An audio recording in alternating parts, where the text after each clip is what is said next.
So my name's Ruth Ann Hafke, and I work with Career Services. I initially started Career Services for the School of Public Health. I have over 14 years of experience working with the School of Public Health. I wanted to take a minute before we got started today to just acknowledge that these are really strange days and strange times. And there's a lot of uncertainty, and we all are going to have to face this with flexibility and creativity and a sense of humor. I've really been appreciating all the memes, or the memes, as my mom likes to call them. So the thing that I have closest that looks like what we're facing now, it was in 2008 when I was at the School of Public Health as the Director of Career Services, and the financial crash that happened. And honestly, in public health, we actually did pretty good. Welcome back, Ruth Ann. Can you hear us? I'll take a minute and navigate us back to the presentation.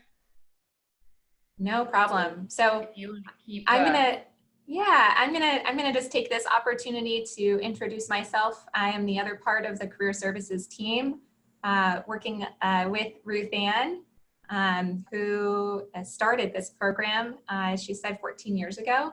And so she'll be sharing some more insights about, I think we lost you right as you were getting to start talking about what it was like in the aftermath of the 2008 financial crash. But I oversee Career Services, and along with Ruth Ann, offer appointments as well as other programs to support all of you in your career development, wherever you might be on that path. So I also would like to invite our co-hosts, Jessica and Sarah from SCIL, Student Collaborative for Impact Leadership, which is one of our student organizations here in the School of Public Health, to briefly introduce themselves as well. Jessica? Hi everyone, my name's Jessica Ross, and I'm a first-year student in the 2-year MPH program concentrating in maternal, child, and adolescent health. And I'm one of this year's board members for Students Collaborative for Impact Leadership. We're a student group comprised of people either in MPH or dual degree programs that come together to bring you professional development opportunities such as this.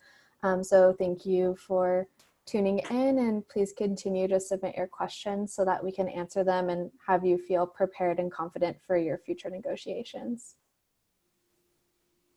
And I'm Sarah Hahn. I'm also in SCIL with Jessica as a board member, and I had the pleasure, along with Jess and other folks in the MCH first year program in the leadership class, of having a little sneak peek of this workshop. And I can tell you guys that you're in for a treat, and you're going to walk away with some really tangible skills and feel more comfortable with the negotiations process.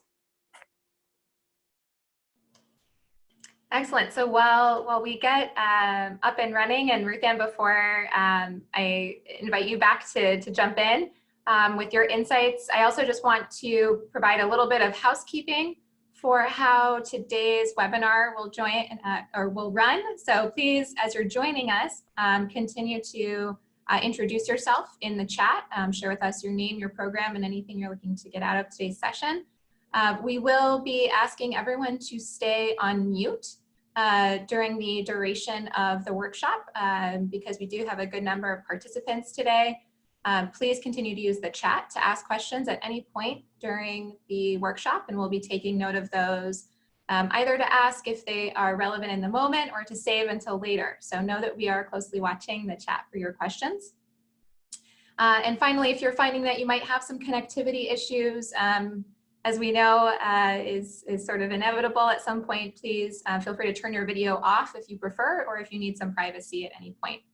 And lastly, please be aware that we are recording today's session so that we can share that out with folks who may not have been able to attend in real time. All right, so with that, I would like to turn it back over to you, Ruth Ann. Great. And so We sent out in the reminder the link for the handouts. You're going to see that on the next few screens. We will be referring to the handouts during the session. So you'll see there's the tinyurl.com/SPH handouts. So if you haven't already accessed them, I would encourage you to pull those up now. And Caitlin, any results from our poll? Okay.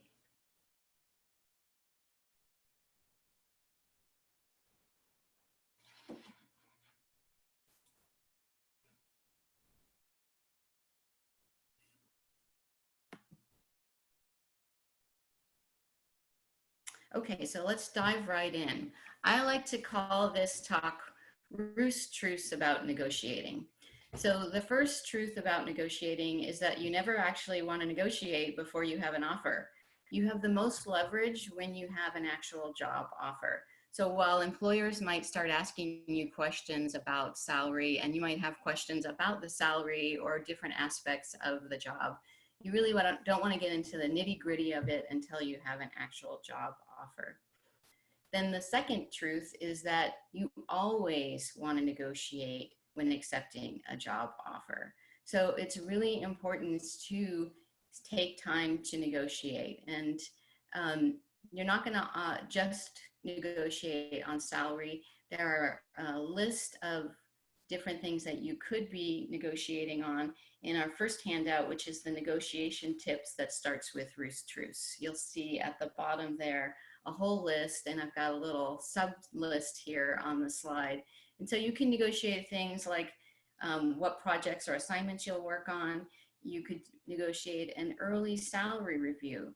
So often salary reviews happen at the 1-year mark, and so you might ask for a 6-month review instead of the 1-year review. Flexible schedule and telecommuting, which we're all getting a lot better at with the telecommuting and the remote work. You could negotiate your job title. Professional development funds or tuition reimbursement is another opportunity to negotiate. And lastly, at the very least, I think everyone should at least take the practice to negotiate your start date. So that's a really easy one to negotiate. When do you want to start? But a lot of times I find that employing organizations, they want you to start right away. And you might need a little time off to get your affairs in order. So being able to negotiate your start date, I think, is at the bare minimum of what everyone should be doing when it comes to negotiating. Salary.com did a survey a few years ago, and they found that 84% of employers expect job applicants to negotiate. So if you're not negotiating, that means you're literally leaving money on the table. And careerbuilder.com found that 52% of employers were offering a lower salary in order to negotiate. So most employers are not going to offer you the maximum amount of money that they have available to give you. So that's why it's important to always negotiate your job offer when you're accepting. We are starting to see a new trend, though, recently, where some organizations have banned negotiating altogether. And that's out of a sense of equity. And because what we're finding, what the trends are showing is that people who negotiate are going to make more money. And consistently, women and people of color don't negotiate as much. And so that's why we're having these gaps in salaries. So it's important to ask the question, is this a salary that's negotiable as a starter for any negotiation process?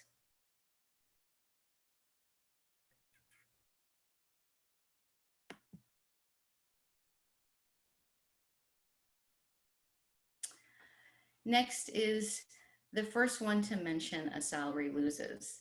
And I like to think of this process as like being, well, the whole process is a relationship, right? Work is a relationship.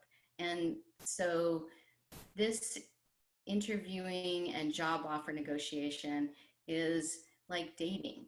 And on your first date, you're not going to ask somebody how they feel about having kids. Some of those tougher questions, how big do they want to have at the wedding reception? Those are not first date kinds of questions. And so that's why we say that the first one to mention salary is the loser, because you're going to turn people off if you start asking these deep questions really early in the process or too early in the process. Sometimes when you're applying online, a system will force you to fill in salary information. And what I recommend there is you have to do your own sort of assessment, what you're comfortable with. So for me personally, if there's an online application that's asking for salary expectations, I might put zeros in, and that's indicating to the employer that I'm not willing to disclose that information this early in the process, and that's okay to do. You have to decide for yourself what you're comfortable with. If you do put in salary in sort of that initial application process, just make sure that the salary you put in, you've researched what the appropriate salary is for the position, and you've put in a salary that you will feel comfortable with, not the salary that you'd settle for. And then lastly, what I'll say about if you do put in a specific salary number or mention a salary number really early in the process, no one's going to hold you to that process. Well, you said in the initial application that you would be willing to take this job for $50,000. They might say that, but they're not going to hold you to it. And your immediate response would be something along the lines of, well, now that I have a better understanding about what this position entails and what I could bring to this position, a better position, a better salary range for me might be. And so that gets us into the next truth, which is we always talk in ranges when we're discussing salary. And what I want you to be aware of when we're talking in ranges is at the bottom of the range is the real bottom. So women tend to sandwich what it is that they want in these ranges. And so if you give them a number that's not going to make you feel good at the end of the day, you're basically telling this employer it's okay to disappoint me. And so if they come in at a number that's closer to the bottom of your range, and you're going to feel real disappointment. So I want your bottom number to be your real number, and the real number is the number that you actually want, not the number that you'll settle for. If they're not able to get to the number that you want and they really want you, that's part of the negotiation process. So, and on the slide here, you'll see that there's some examples of the language that you could be using to talk about salaries. And you'll see in the handout on negotiating tips on the backside of Ruth's Truth, there's additional language there, or on page 2, there's additional language there for managing how to discuss when people are asking about what your salary expectations are. And since I'm mentioning salary expectations, there is a law now in California where employers are not allowed to ask your salary history, but they can ask what your salary expectations are. So understanding the difference is important. Next, I want to say that silence can be your friend. And I think a lot of us are not comfortable with silence, and particularly when it comes to negotiating, we feel like we have to fill that void as quickly as possible. And what I've seen and what I've heard from at least 2 participants in this workshop in the past is they got an offer over the phone. They were so excited by the offer. It was so much more money than they had actually anticipated getting offered that they sort of sat in silence with that number. And the HR person then immediately came in with an additional, in one story it was 5,000 more, in another story it was 10,000 more.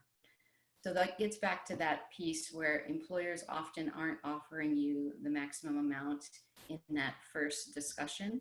And this is where an example of silence can be your friend. it's pretty amazing that just sitting silently for a few more minutes, for not even a minute, for let's say 30 seconds, can get you $5,000. That's not going to always happen, but I just want to demonstrate how sitting silently can impact your negotiation process. Another way that I've seen this work is with an organization that doesn't pay particularly well and they are offering you a lower compensation than you had anticipated. You could say that that's a lower number than I was expecting.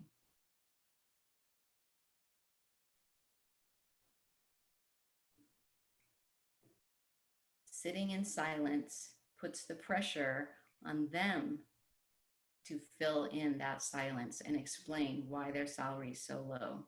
And maybe they'll start negotiating the process. So be comfortable with silence.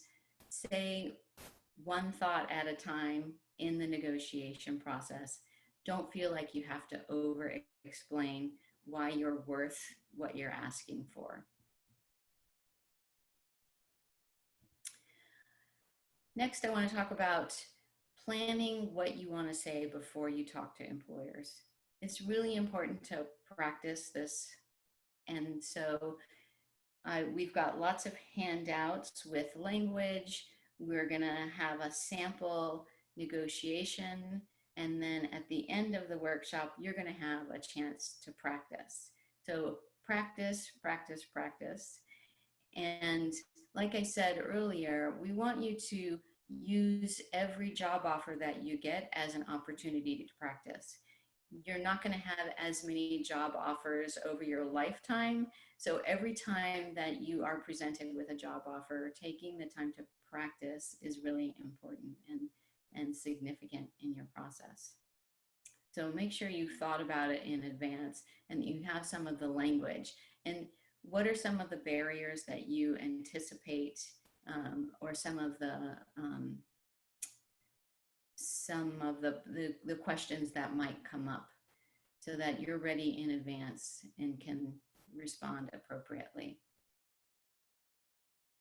I'm wondering, I can't see the chat on my screen. Any questions from chat that I should be addressing? Ruth Ann, I'll share one question that has come up, which is that some jobs have set salary rates that are advertised on the job description. We know that that's actually less common, but helpful when it is the case. And so for cases like that, how do you negotiate, in particular, if it is a set amount, let's say an hourly wage of some number of dollars per hour? Any advice? So sort of two things come to mind for me. One, often we hear, for example, in government that you can't negotiate salaries. And the reality is here at UC Berkeley, we're government employees, and we actually can negotiate, but it might look a little different. And it's important to negotiate. We can't always negotiate salary, but maybe there are other things that are more or just as valuable to you. And so again, looking at that list of what are all the possibilities that you could be negotiating in addition to salary. I think a great way to start the negotiation process, when you get the offer, and I'm assuming that the offer is going to often it comes over the phone. The first thing you want to do is thank them for the offer, and then you want to slow the process down. And so by slowing the process down, you thank them for the offer, and then you say that you need time to consider the offer and ask for a follow-up time to talk about and negotiate the offer.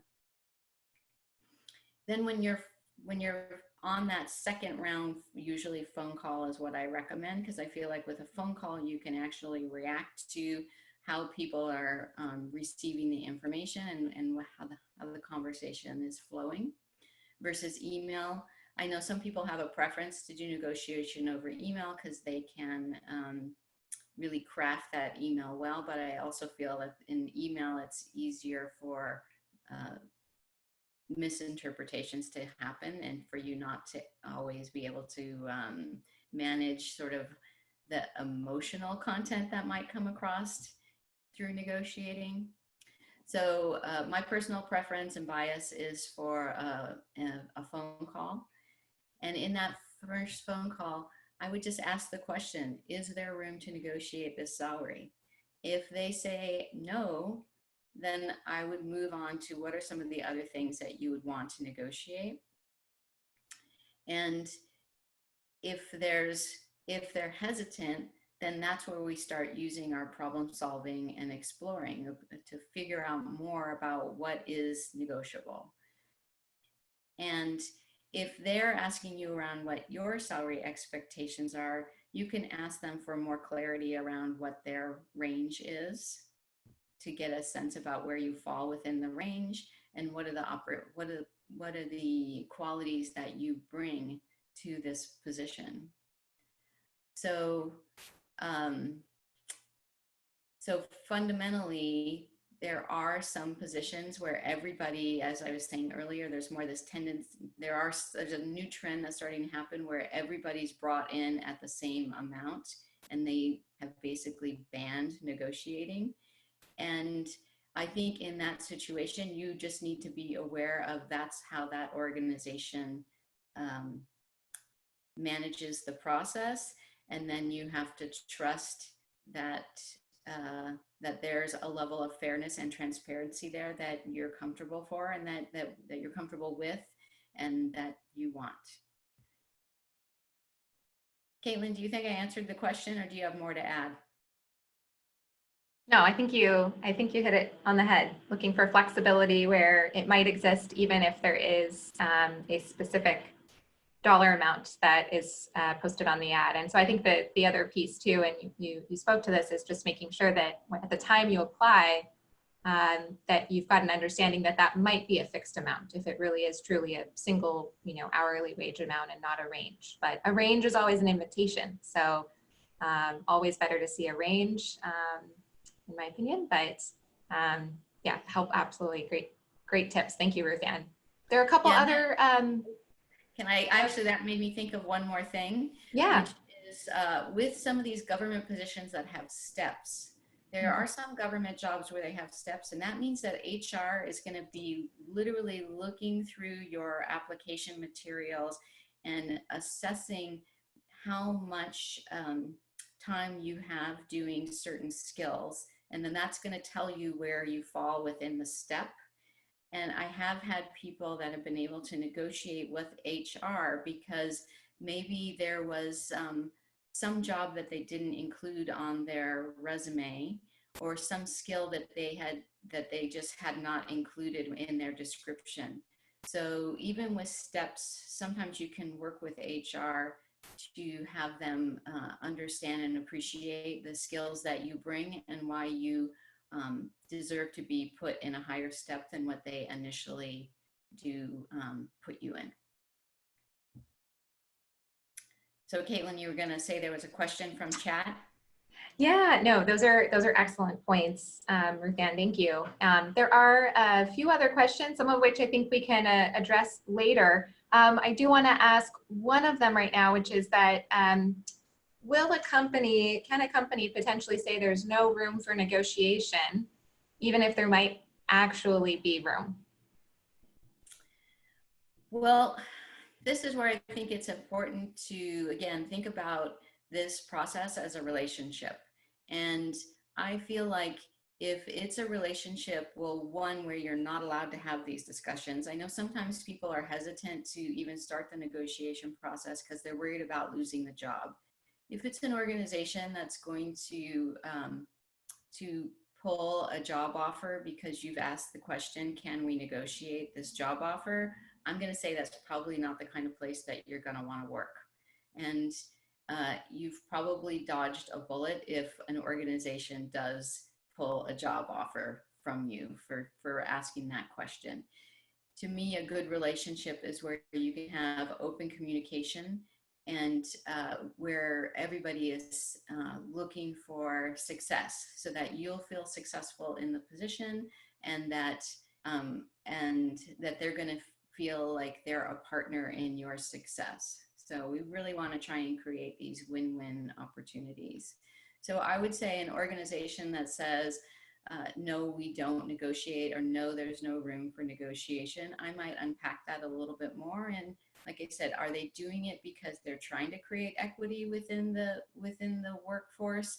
Then I think that that's a valid reason why an organization might not want to negotiate. And this is where you'll see in one of the handouts that is the negotiation checklist, where it's important to do your research not only on salaries, but what's the corporate culture of the organization.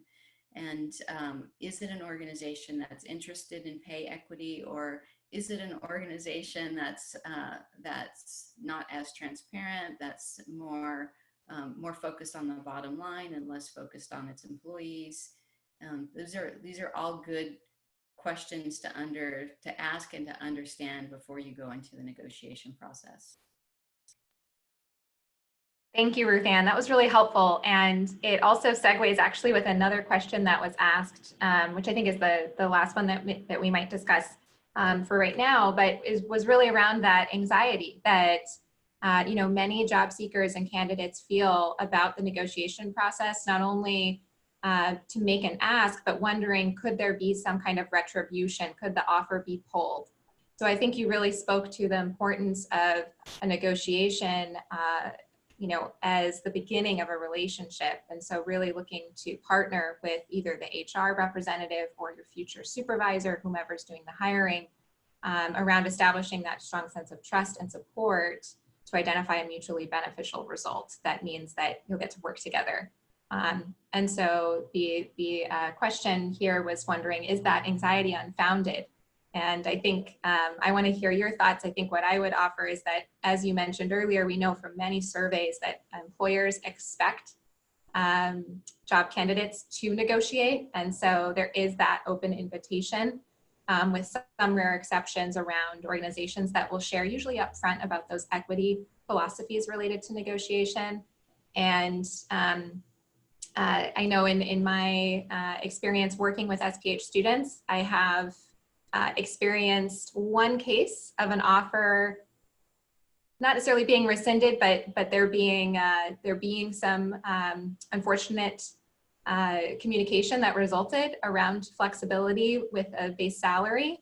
And as Ruth Ann said, that was really a serious red flag, to be honest, for that candidate. And they felt fortunate that information was revealed through the negotiation process, because it looked like it was not going to be necessarily a healthy relationship with that particular supervisor. There were some different values that I think were demonstrated through that process. And so while that there is a non-zero chance, right, always, we do know that employers and HR professionals are very much aware of negotiation as a common part of the the process of getting hired and onboarded. So Ruth Ann, any additional thoughts around that anxiety about an offer being pulled, or potential ramifications for the relationship with the person you're doing the negotiating with? Right. I agree with you. It's very rare, but it does occasionally happen. And as I've said, that when it does happen, I feel like maybe you've dodged a bullet. Sometimes it's a blessing in disguise when these kinds of things happen. I know at the time that it doesn't feel that way. And also realize that there are gender differences around negotiating. And I think there are also sort of personal differences around negotiating. I mean, if you're an anxious person naturally, then yes, this is going to raise your anxiety. This is definitely going to be, for some folks, an anxiety producing experience. But the flip side with the anxiety is, again, the more practice you have, the more opportunities you have to do this. It's a growth area for all of us. And the other thing, another way to think about it is, if you choose not to negotiate, not only are you hurting your own salary and your own economic outcomes, actually, there's lots of research that shows that entire groups of people will suffer. So if you're not negotiating for yourself, then maybe you're negotiating for all the other people like you out there that haven't negotiated and should be. So that's another way to think about it is you're doing good for everyone when you stand up for yourself and ask for what you need and want to be successful in a position. And I know it's really exciting to get a job offer in the moment. You are going to be flooded with all these great hormones that make you feel wonderful when you get the offer. And, you know, I think our automatic response, particularly if you've been looking for a job for a while and you've been putting a lot of effort into it, your first response is yes, yes, yes. But remember, I want you to think about this as a relationship. And so slowing the process down and asking yourself, is this really what I want? Is this the place that I want to be 6 months from now? Is this a place I want to be a year from now? And and and looking at your own biases around negotiating and work. What's the value of work? And I think this also gets back to sort of what's happening right now in the world of work and with the economy. I think in some ways there's going to be even more pressure to feel like you just need to accept the first offer that you're given, and that that the reins are going to be taken away from you, that you're going to lose control from some of this process.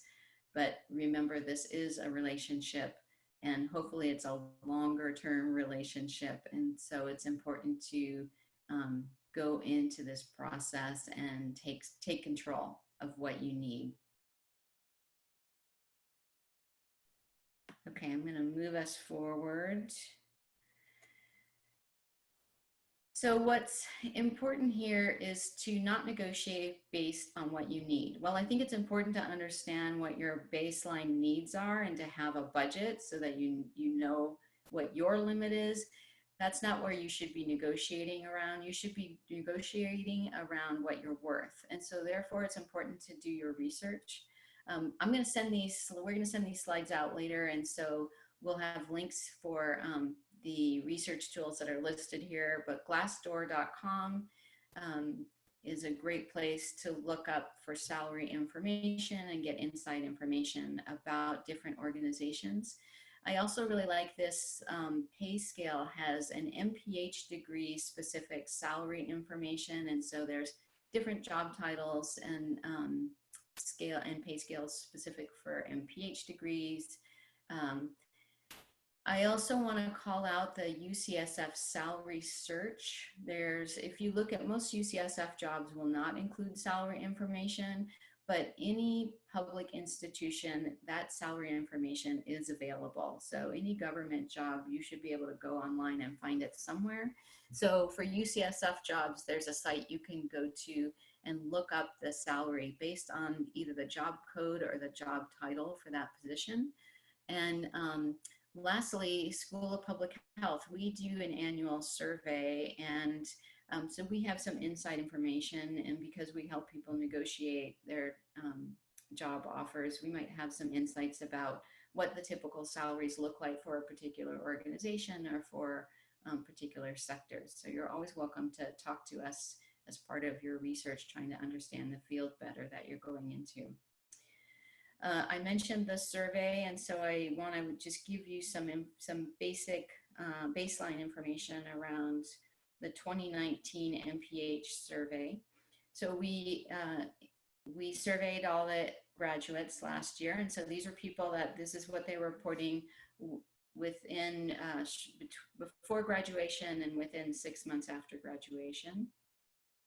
And the range last year for 2019 was 32,000 to 300,000 was the range for MPHers. And I know most of you are like, wow, that is a really big range. And it is a really big range. And that's because the cohort of students coming into the program really varies a lot. They vary by what industries or sectors that they're going into. They vary by the years of experience. So we have people who come straight from their undergraduate program and get the MPH, but we also have people who've worked in the field for many years. And we've even had a director of a public health, Department of Public Health, who came back to get their degree, their MPH, because they had kind of gotten to a ceiling where they needed to have the MPH. And we also have folks with multiple degrees. And so our MDs and our people with lots of experience, and even some of our RNs, after they get their MPH, they might go back and continue to work in the jobs that provided them those 6 figures opportunities. That person who's making 300,000, I'm assuming, is probably an MD who's going to go back to his or her MD job. Historically, the median salary has been 65,000. And median, remember, is that number that's right in the middle, that it's a frequency, versus average last year. The average was $79,713. And this again is for people who've reported that they're going to be working full-time. And this also includes, I forgot to mention at the low end, the 32,000 in that range, it also includes fellowships. It could include full-time internships. And so all of those things are going to impact that, why the range is as wide as it is. So really this slide is all about do your research, understand what you're worth and what you bring, understand where you fall within the range of the kinds of positions that you're applying to.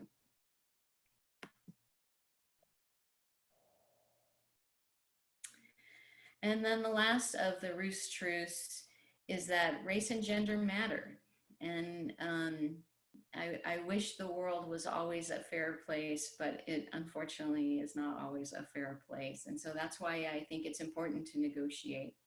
And we need to be able to improve, like I said, outcomes for entire groups. And if we're not negotiating, we know that you're leaving money on the table, and that will continue to build over the lifetime. So in that second bullet there, you'll see where female college graduates that don't negotiate will earn over $1 million less.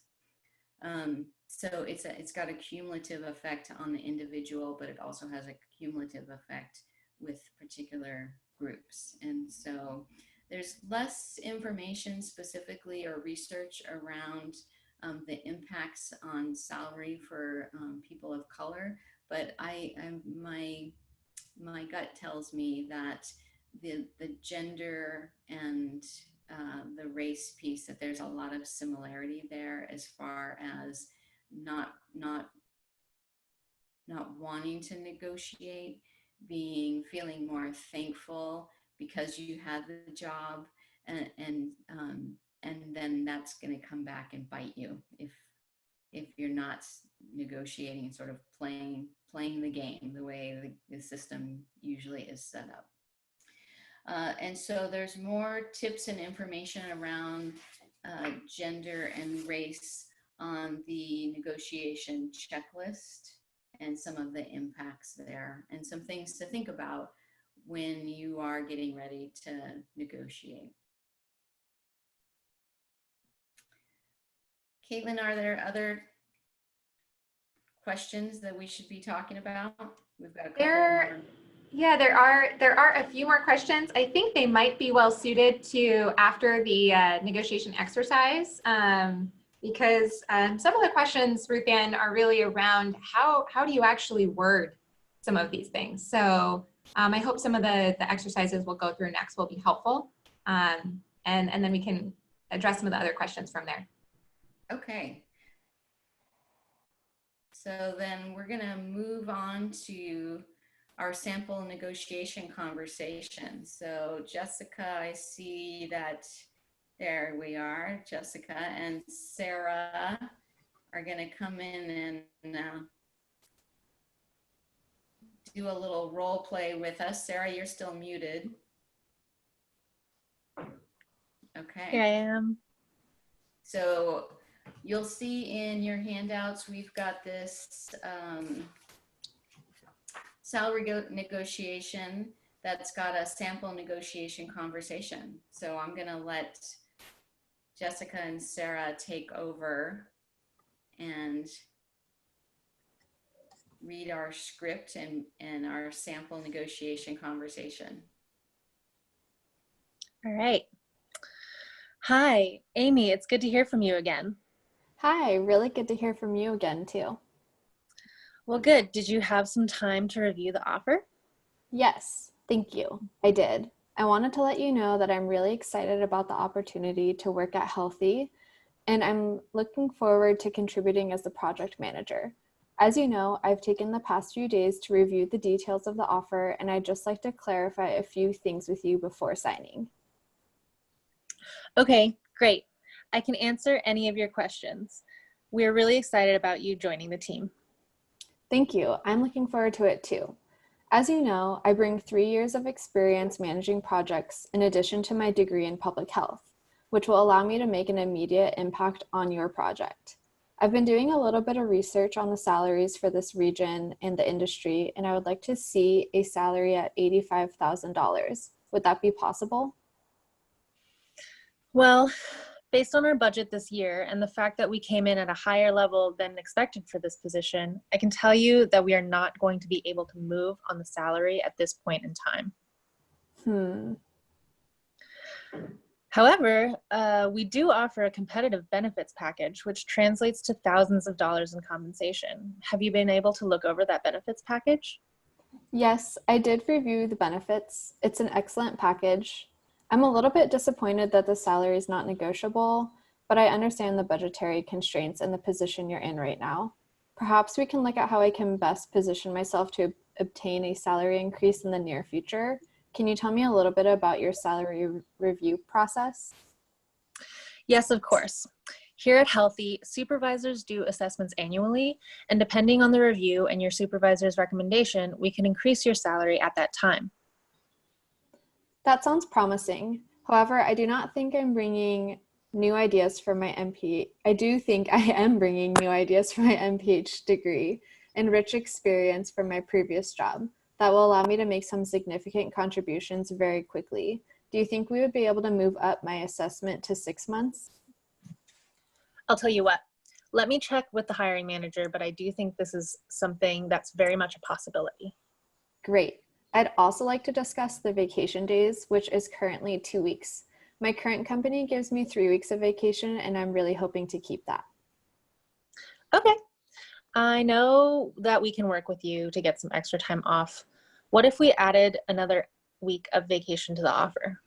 That would be excellent. I really appreciate you moving on the extra vacation time as my family's in another state, and it's going to allow me to spend more time with them. I have one more item I'd like to clarify. In my interview with Suzanne, she really emphasized the importance that the company places on keeping up with the current industry trends and staying competitive in the marketplace. That's very important to me as well. My former organization paid me to attend 2 major conferences per year. Would Healthy be willing to do the same? This is something that a supervisor would need to allocate from their annual budget. Unfortunately, Amy, I can't give you any answer on this question until I speak with her first. Okay, I understand. I do want you to know, and also let Suzanne know, I'm really excited about this opportunity. If you're able to add the conference attendance, the extra week of vacation, and a 6-month assessment to the written offer, I'd happily sign immediately. Well, let me look into getting answers for these questions and we'll be in touch soon. That sounds great. I'll talk to you soon. Great. All right. Talk to you soon, Amy. Thanks. Bye.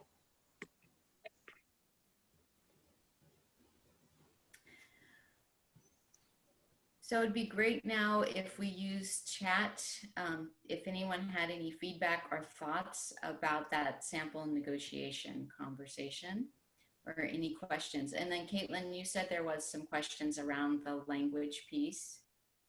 Absolutely. I think this might be a good time actually to talk about, and this didn't necessarily come up in this exercise, but I hope it's helpful to have that as a comparison. but some questions around ranges. So you talked about the importance of considering, especially what your lower number in a range is, but how big of a range are we talking about potentially in bringing up to a hiring manager or recruiter? Yeah, I don't have a real strong sense around that. My gut reaction is like a $10,000 range. Caitlin, I'm curious what you think. Yeah, absolutely. That's my instinct too, Ruth Ann, is that I think this varies, and it's going to be based, I think, around, and I think that's probably where your response is coming from as well, is that what the range looks like is going to be based around the research you do on the potential, appropriate salary for the type of work, the type of sector, the location. There's also been some interesting chat going on about the regional variations. We know in the Bay Area, the cost of living obviously is significantly higher than what we know about some other even metropolitan areas, for example.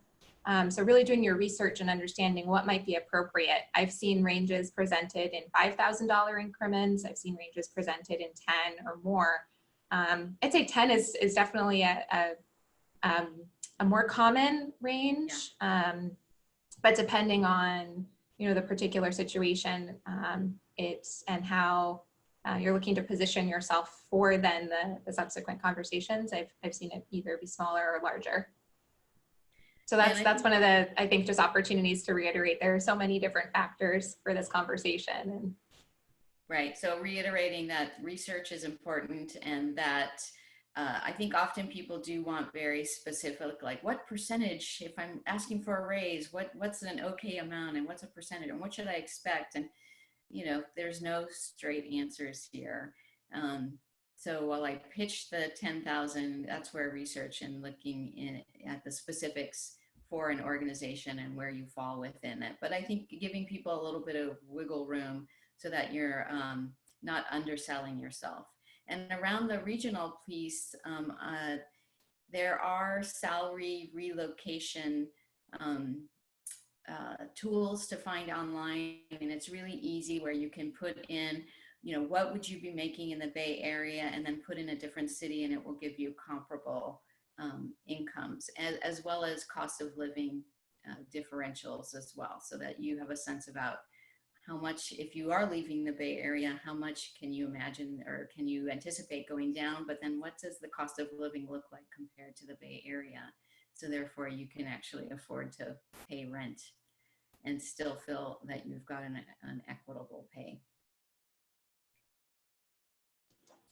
Absolutely. Those are all really good points, Ruth Ann. Thank you.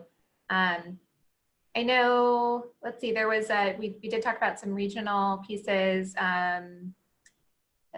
There was also, again, some questions about just exactly how to word this. So I'm curious to hear from those in the chat, other questions that are still lingering for you about how to word some of these requests that you heard Jessica as the candidate acting out for us there. Thank you to Jess and Sarah. And is there any other feedback? It sounds like being positive and affirmative through the conversation seems important, is what one participant shared. And I think that being clear about what it is and what you need. I noticed in the conversation in the script, there's a piece about why the additional vacation is important to her. And while I don't think you have to share that information, why do you need more vacation time? That's just part of building rapport, and what kind of information would you share with your coworkers? I think I saw something in the chat. I was able finally to get my chat working again. There was a question about family and children and around biases and absolutely. And this kind of is more in the interviewing workshop than in the salary negotiation. But there are employers that are going to be concerned about what's your marital status, what's your family situation, are you going to be available to work weekends and evenings if you have children. And I think what I often will talk to people about in interviewing in particular, more so than in the salary negotiation, is that you're really talking to these people as your potential coworkers, and you decide how much you want to disclose. So if you're the kind of person that goes into the office and wants to be able to talk about what's happening with your kids or with your family situation or your spouse or partner, then we could include those conversations in the interview as well, because it's part of what you would be talking about as a coworker. But I've also had folks that are much more private and choose not to talk about family and children and personal situations. And so then I would say absolutely leave that out of this discussion during the interviews and during these kinds of conversations. And this also makes me think about the point about what do you need versus what are you worth. And employers aren't going to be able to negotiate a higher salary for you because you have additional expenses because of your family situation. So that's not a negotiating tool. You have to be able to negotiate based on what you're worth, not based on what you need. Thank you, Ruth Ann. We are getting some other great questions in the chat, so please keep them coming, everyone. One of the other questions is, oftentimes there might be that instinct to sort of just choke up despite everything we're learning today. You get a call from someone offering you a job and you end up saying, okay, thank you. And how do you approach someone asking you for an answer at that moment? How do you resist that urge to just say, okay, thanks, and give them what they want, to keep that assertiveness in the conversation, especially if that may be a challenge? Yeah.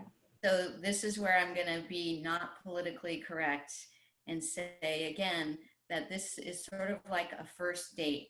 And sometimes on a first date, we get so excited that we commit to things that we really, the next morning, we really regret having done. Decisions that we made, things that we might have said. And so, again, you want to slow the process down. So as soon as somebody offers you a position, you thank them very much, you tell them how excited you are, and then you schedule time for a follow-up conversation. And that's the key. Expressing the gratitude, but also creating the space to be able to think through what the offer is in a logical way, so that you don't make some poor decision that you feel terrible about the next day. And even if you do commit to things and sort of in the heat of the moment that you're not comfortable with later on, I think that is sometimes you just have to go back and have that conversation. Like, we didn't have a chance to talk about the offer. Can we schedule some time? I have some questions. So you can go back even after maybe you've accepted in a way that you hadn't really anticipated, and try and get the ball rolling again around the negotiation. It ain't over till it's over. And like I said, if it's an employer that you really value and that they really value you, they're going to want to work with you to make you happy. They want to keep you there for the long run as well. They don't want you being disappointed in a couple of months and leaving. Thanks, Ruth. The one other thing I would add to kind of slowing things down is, especially if you are getting in that scenario, the offer over the phone, another kind of go-to can be to say, thank you, I'd like to review the offer in writing. Can you send it over email for me to be able to review in full? And oftentimes this negotiation, we're focusing on base salary obviously is a big part of that, but and presumably that's something they've just offered in the verbal offer. But you can say you want to review the total compensation package, right? Because there may be benefits that are worth a lot, or there may be very few benefits, or you want more time, obviously, as well, to do your research and prepare for that follow-up call, ideally. Yeah, and to reiterate, in the handout that's labeled negotiation tips, there's some examples of how to slow the conversation down, how to respond when they're asking you about salary during the interview. So there's a lot of different examples there. Great. I think we've got maybe a couple more questions, and then everyone in the chat will address your questions either individually or with the whole group. So one of the other questions is we're talking about how to slow things down, but once they actually get going and you're engaged in an active negotiation, what are the best indicators that you've reached the dead end in your negotiations and it's better to stop, asks one person. Again, this is a conversation, not a competition. And so at some point you feel like this isn't going anywhere, right? My rule of thumb, and this is just a rule of thumb, rules are made to be broken in my world. I would say that you're going to prioritize what it is that you want. And if money is the thing that you want, then that's the thing you should be asking for. So first ask about the ability to negotiate around salary, and then start stepping back. And so I think in our example, Amy asked for 3 clear things, and 3 feels like a good number to me. But at the same time, if there's something else that you really want, or if things aren't working the way you want, sometimes trying to get out of the box and, like I say, create some of those win-wins. So if you're asking for things and you're continuing to get shut down, I might turn the question around to them and ask, well, what are some things that people typically negotiate on, or that in the past people have been able to negotiate on? The hiring manager and the HR person, once they've decided you're the one and they've made the offer to you, then their job is to try and get you in the door. They're excited. Once they've made the offer to you, they're just as excited about you as you are with them. One other tip that I like to give is when you do get that first initial phone call with the offer, you might ask them, what was it about me that stood out? So thank you so much. I'm really excited about this opportunity. Could you just give me some, what is it about me that made you want to offer the position to me? So that when you're negotiating, you can actually then use some of those things. Well, we thought your experience doing XYZ would be really instrumental for the team. Then you can bring that back in as part of your negotiating tactic and reiterating for them what it was, that why they sought you as their top candidate. So Caitlin, we're running out of time. We need to move on to our next slide. And this is where the students are going to be practicing.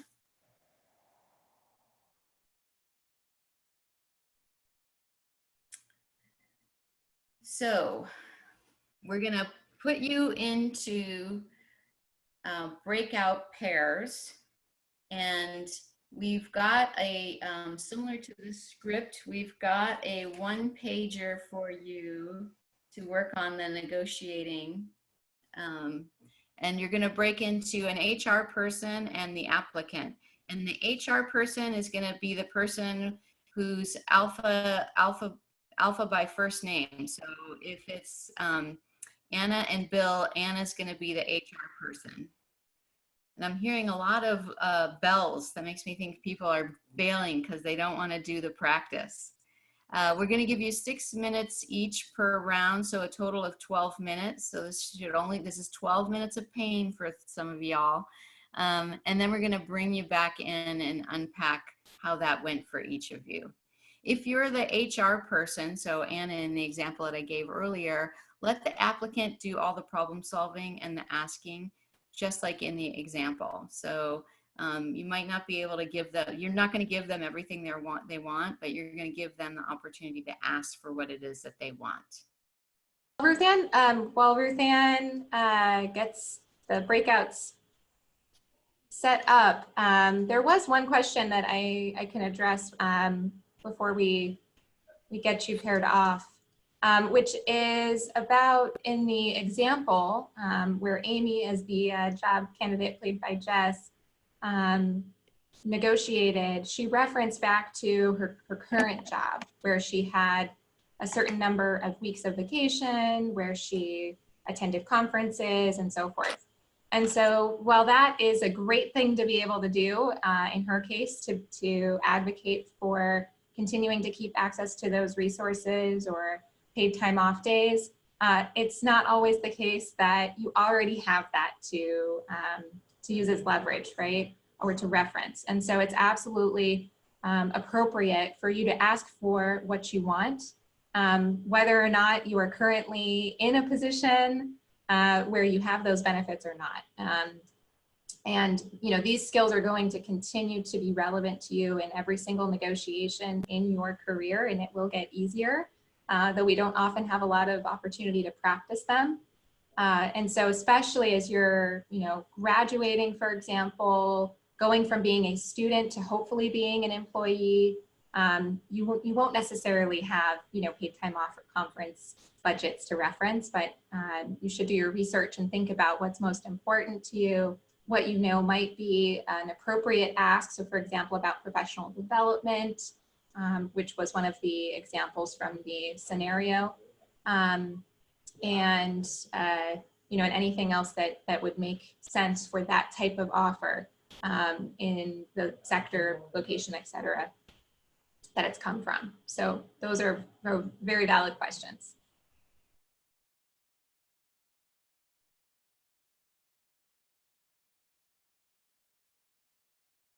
I'm still working on breakout rooms, sorry. Okay, a couple of the last questions that hadn't been addressed yet, I think were good examples of, again, doing your specific research around, again, what's appropriate. So whether it is going into a PhD program, for example, where an offer, may or may not be fixed as far as the dollar amount, but are there other opportunities to negotiate around, for example, professional development budgeting, et cetera, as well as, for example, making a shift from one sector or job function to another. And so, part of that is doing your research up front and identifying what are some ways for you to make potentially a lateral move without losing out on or losing salary, but also thinking about the bigger picture around, not all offers are created equal. So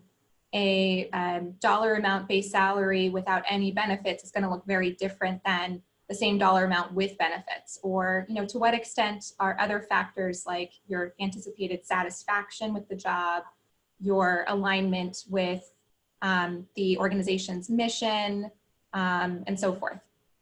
All right, folks are breaking out. Looks like I'm going to break out too, and then we'll see you back. Okay, so I heard from a couple of people that they found that helpful. I'm hoping that you all did in your interactions have some chance to practice.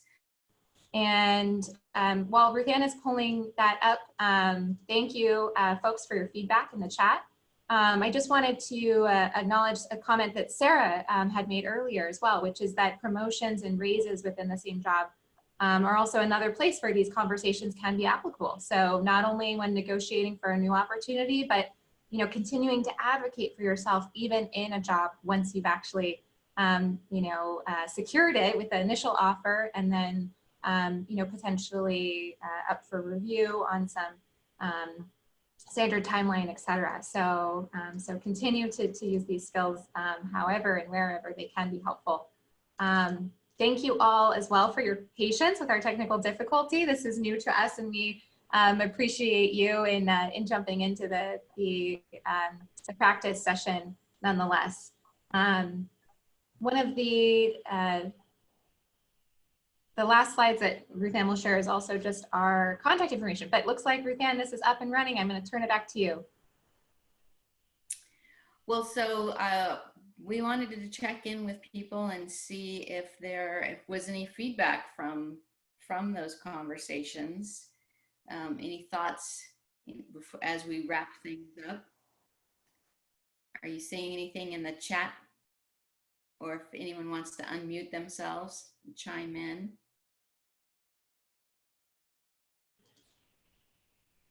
It I'll doesn't just look. say, Oh, go ahead. Thanks, Sarah. yeah, I was partnered with Githenji, who I'm in SCIL with. So like, I'm comfortable with him, you know, I know him, he's a friend, but like when we started doing the activity, I got like super nervous and my heart started beating really fast. And it's, I think it just kind of speaks to the importance of practicing these conversations over and over. Like you said in the beginning, practice, practice, practice. Like the more you kind of role play and like just experiment with different types of language and things that make sense to you, I think the easier those conversations will be. And so basically we just want to wrap it up with thanks for attending. And as Caitlin was saying, thanks for technical difficulties. We know that that's just that's our new normal, really, is that life is full of more technical difficulties, including just getting to the grocery store. If you do have additional questions, feel free to reach out to myself or Caitlin via email. You can do appointments on Flex. Caitlin, do you have appointments available this week? Someone was asking me. Yeah, so you've got appointments out and available on Flex. So log into Flex and click on the appointments option, or you can email us. And we will also be posting the slides and the recording for follow-up. So thanks for attending. And Ruth Ann, if I can just join you in thanking everyone for taking the time during, I know, a busy week back from spring break. And also just to share again that you know, Ruth Ann and I are here as resources for you, including time-sensitive resources. We know that sometimes an offer might come quickly. They might be asking for a response quickly, and you might have, you know, 48 hours, or we hope you can ask for longer if you need it. But don't hesitate to reach out to us over email. And of course, we're always available to schedule appointments in advance as well. And there have been some great questions. There was one last one that I just want to address really quick, which is a really good one about getting things down in writing. So if there are agreed upon points, absolutely encouraging you to get those down in writing in an email, even better in an offer letter. So wanted to sneak that one in. So thank you all for your engagement with questions.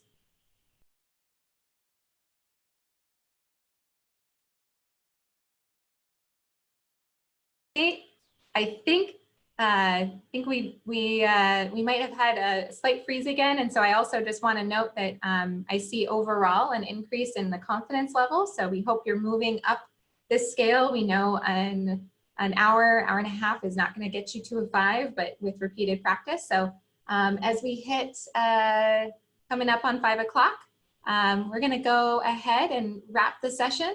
But thank you all again, and we will have this information uploaded shortly, and we'll follow up with all of you and look forward to keeping in touch. Thanks so much, Caitlin. Thank you so much, Ruth Ann. This was really, really fun. Thank you, especially to Sarah and Jess for making this possible and taking the time. Take good care, everyone.